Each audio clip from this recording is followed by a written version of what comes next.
आज इकोनॉमिक्स में मैं जो आपके लिए एक नया लेक्चर एक नई वीडियो के साथ हाजिर हुआ हूँ। उस लेक्चर का नाम, जो टॉपिक का नाम है मार्केट।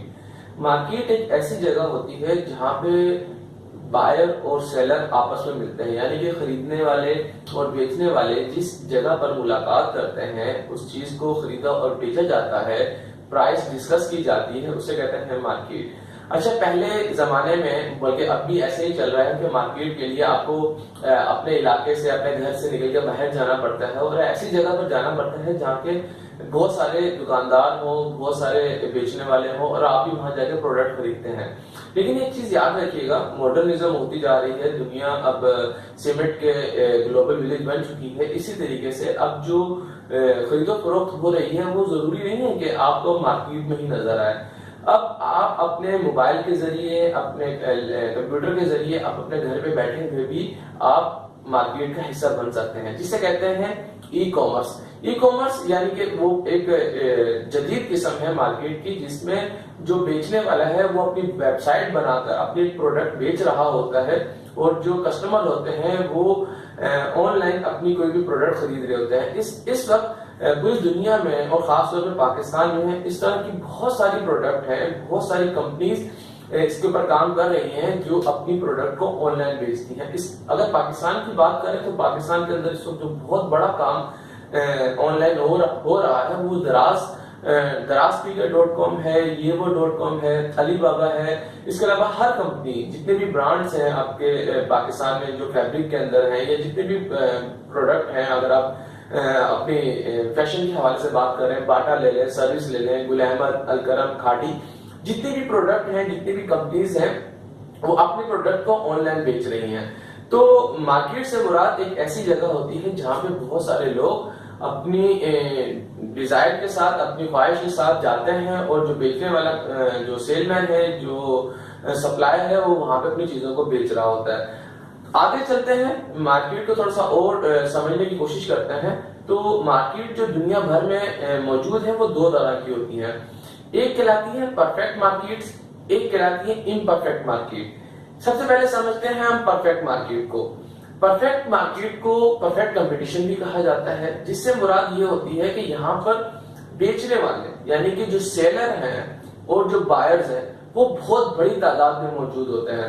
इस एग्जाम्पल को अगर आपने समझना है तो आप कराची में सदर की मार्केट है, एम्प्रेस मार्केट में चले जाएं, तारिक रोड चले जाएं, या किसी भी मार्केट में चले जाएं, वहां आपको इसकी बहुत बड़ी एग्जाम्पल नजर आएगी, जहां पर कस्टमर भी बहुत ज्यादा हैं और शॉप्स यानी कि जो दुकानदार हैं वो भी बहुत ज्यादा तादाद में मौजूद हैं, अपने प्रोडक्ट को सेल कर रहे हैं। ये परफेक्ट कंपटीशन की एक बहुत बड़ी एग्जाम्पल है। परफेक्ट कंपटीशन में हम फर्दर आगे और समझते हैं। परफेक्ट कंपटीशन के अंदर जो बायर होता है वो जो खरीदना चाह रहा होता है उसकी प्रोडक्ट के प्राइसेस उसको मालूम होते हैं, यानी कि ऐसा नहीं होता कि उसकी जो प्रोडक्ट की प्राइसेस है उसको मालूम ना हो। वो कहीं से मार्केट से टच करता हुआ, प्राइस लेता हुआ वो चीजों को खरीदने की कोशिश करता है। इसके अलावा परफेक्ट कंपटीशन की एक बहुत अच्छी खासियत यह है कि इसको स्टार्ट करना और एंड करना बहुत आसान है। यानी कि अगर मैं कोई भी बिजनेस स्टार्ट करना चाहूं और मैं आसानी से कर सकता हूं, और अगर मैं उस बिजनेस को खत्म करना चाहूं तो मैं खत्म भी कर सकता हूं। यानी कि मुझे किसी किस्म के लीगल मैटर का सामना नहीं करना पड़ता। गवर्नमेंट की तरफ से मुझे कोई रिस्ट्रिक्शंस नहीं होती, कोई पाबंदियां नहीं होती कि मुझे इतने फॉर्म जमा करवाने होंगे, मुझे जो इसकी रिक्वायरमेंट है, जिस तरह कंपनी बनाते हैं या कोई भी एक फर्म बनाते हैं, उसकी रिक्वायरमेंट होती है, इसके फॉर्म्स वगैरह और पूरी एक डॉक्यूमेंटेशन होती है, वो करनी होती है।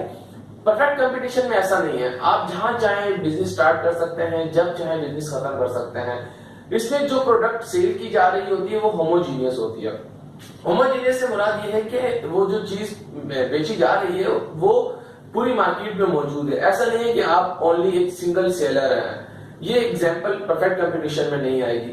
यहाँ पे जो प्रोडक्ट्स के जो रेट हैं, कमोडिटीज हैं, जो चीजों के रेट हैं वो भी नॉर्मल होते हैं। ऐसा नहीं है कि चीजों के रेट बहुत ज्यादा हाई हो और कोई भी एक शख्स मार्केट को डिस्टर्ब नहीं कर सकता। यानी कि ऐसा नहीं हो सकता कि सेलर अपने पसंद के रेट पे बेचे या बायर अपने पसंद के रेट पे बेचे, खरीदे।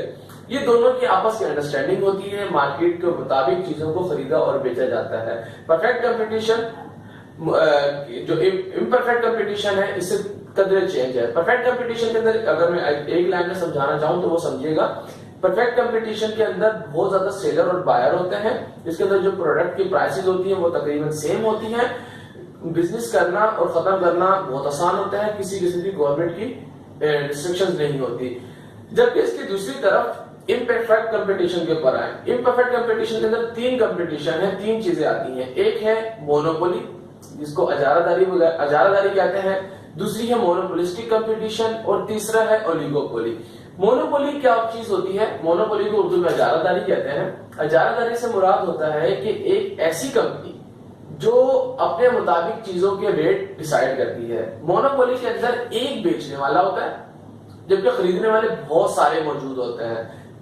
मैंने जैसे पहले समझाया कि परफेक्ट कंपटीशन के अंदर बेचने वाले भी बहुत सारे हैं और खरीदने वाले भी बहुत सारे हैं, लेकिन इम्परफेक्ट कंपटीशन के अंदर जो मोनोपोली है इसमें ओनली वन सेलर होता है और बायर बहुत ज्यादा तादाद में मौजूद होते हैं। इसकी एग्जांपल अगर आप पाकिस्तान में देखना चाहते हैं और खास तौर पर अगर कराची में देखना चाहते हैं तो इसकी एग्जांपल आपको के इलेक्ट्रिक की शक्ल में नजर आएगी, सुई सदर्न गैस की शक्ल में नजर आएगी, जो कि एक ही कंपनी है जो पूरे कराची में इलेक्ट्रिसिटी सप्लाई कर रही है और इतने सारे उसके कस्टमर हैं। जब वो चाहे रेट को बढ़ा दें, जब वो चाहे रेट को कम कर दें, आपकी वो मजबूरी होती है, आपको वो प्रोडक्ट खरीदनी होती है। तो मोनोपोली के अंदर जो बेचने वाला होता है वही सब कुछ होता है, वही रेट डिसाइड करता है, उसी के मुताबिक सारी मार्केट चल रही होती है। क्योंकि जो बायर होता है वो मजबूर होता है, उसको वो प्रोडक्ट अपनी जिंदगी गुजारने के लिए उसको लाजमी चाहिए होती है। जबकि इसके दूसरी तरफ आगे चलते हैं ओलिगोपोली के अंदर। ओलिगोपोली मोनोपोली से थोड़ा सा चेंज है। मोनोपोली के अंदर ओनली वन सेलर होता है, जबकि ओलिगोपोली में मैनी सेलर्स होते हैं, मतलब 5, 10 या 8 सेलर होते हैं जो मार्केट को कैप्चर कर रहे होते हैं। अच्छा, ओलिगोपोली के अंदर भी ऐसा ही है कि कोई भी एक सेलर अपने मुताबिक मार्केट को कैप्चर करता है, रेट डिसाइड करता है, उसके मुताबिक ही प्रोडक्ट बेची जाती है। ओलिगोपोली के अंदर कुछ सेलर होते हैं लेकिन उनके कस्टमर बहुत ज्यादा होते हैं। इसकी एग्जांपल अगर आप लेना चाहते हैं तो सबसे अच्छी एग्जांपल पाकिस्तान के अंदर जो नेटवर्क कंपनीज काम कर रही हैं, जिस तरह मूरलिंक है, टेलीनॉर है, जोंग है, यूफोन है, ये कंपनीज हैं तो चंद लेकिन इनके कस्टमर बहुत ज्यादा हैं और ये अपने मुताबिक रेट डिसाइड करते हैं, अपने मुताबिक चीजों को बेचते हैं। ये थी इसकी ओलिगोपोली की एग्जांपल। ओलिगोपोली के अंदर और भी बहुत सारे एग्जांपल्स आती हैं, जिस तरह जितने भी बैंक्स हैं जो पाकिस्तान का काम कर रहे हैं, ये सारे इसकी एग्जांपल है। अब आ जाए मोनोपोलिस्टिक कंपटीशन के अंदर। मोनोपोलिस्टिक कंपटीशन के अंदर होता क्या है, इसके अंदर भी सेलर मौजूद होते हैं लेकिन इसमें सेलर बहुत ज्यादा नहीं होते या बहुत कम नहीं होते। इसके अंदर एक सेलर नहीं होता, ना ही 5-10 होते, इसके अंदर इतने सेलर होते हैं जिनको काउंट किया जा सकता है, यानी कि जो काउंटेबल है फिंगर टिप पे। जैसे कि इसकी बहुत बड़ी एग्जांपल अगर आप देखना चाहें तो आपको पाकिस्तान में मौजूद पेट्रोल पंप्स नजर आएंगे, पाकिस्तान में मौजूद होटल्स नजर आएंगे, जिनको काउंट तो किया जा सकता है लेकिन ये तादाद में बहुत ज्यादा होता है। इसे कहते हैं मोनोपोलिस्टिक कंपटीशन। मोनोपोलिस्टिक कंपटीशन के अंदर जो सेलर है वो मार्केट को डिस्टर्ब नहीं कर सकता, वो अपने मुताबिक रेट को नहीं चला सकता। जो मार्केट के अंदर ट्रेंड चल रहा होता है आपस में मिलके ये एक रेट डिसाइड करते हैं और उसके मुताबिक चीज को बेचा जाता है, जबकि इसमें भी बायर बहुत ज्यादा होते हैं। इम्परफेक्ट कंपटीशन को मैं रिपीट कर देता हूं आपके लिए, याद रखिएगा। इसमें तो तीन चीजें आएंगी, एक मोनोपोली, एक ओलिगोपोली, एक मोनोपोलिस्टिक कंपटीशन। मोनोपोली के अंदर ओनली वन सेलर यानी कि एक बेचने वाला होगा। ओलिगोपोली के अंदर 5, 10, 15 इतने चंद लोग होंगे या चंद कंपनीज होंगी जो प्रोडक्ट बेच रही होंगी, जबकि मोनोपोलिस्टिक कंपटीशन के अंदर इतने लोग होंगे जिनको काउंट किया जा सकता है, यानी कि 100, 50 या 200, 500, 1000 यानी कि समथिंग कंपनीज होंगी जिनको काउंट किया जा सकता हो या कोई भी प्रोडक्ट वो बेच रहे हैं। जबकि इसके अगेंस्ट परफेक्ट कंपटीशन के अंदर बहुत ज्यादा सेलर होते हैं, बहुत ज्यादा बायर होते हैं। तो परफेक्ट और इम्परफेक्ट मार्केट की जो दो टाइप्स हैं जो मैं आज के लेक्चर में आपके लिए लेकर आया था, इसको उम्मीद है आपको ये लेक्चर समझ में आया होगा, क्योंकि ये टॉपिक इकोनॉमिक्स के पॉइंट ऑफ व्यू से बहुत ज्यादा आता है, चीजें डिस्कस की जाती हैं, क्योंकि मार्केट वो चीज होती है जिसके अंदर ही डिमांड, सप्लाई और हर चीज को जो है कंट्रोल किया जाता है और वहीं से हर आपकी पूरी इकोनॉमी, किसी भी मुल्क की इकोनॉमी वहां से ऑपरेट की जाती है। तो मार्केट वो वाहिद प्लेस है जहां जिसकी बेस पे पूरी इकोनॉमी चल रही है।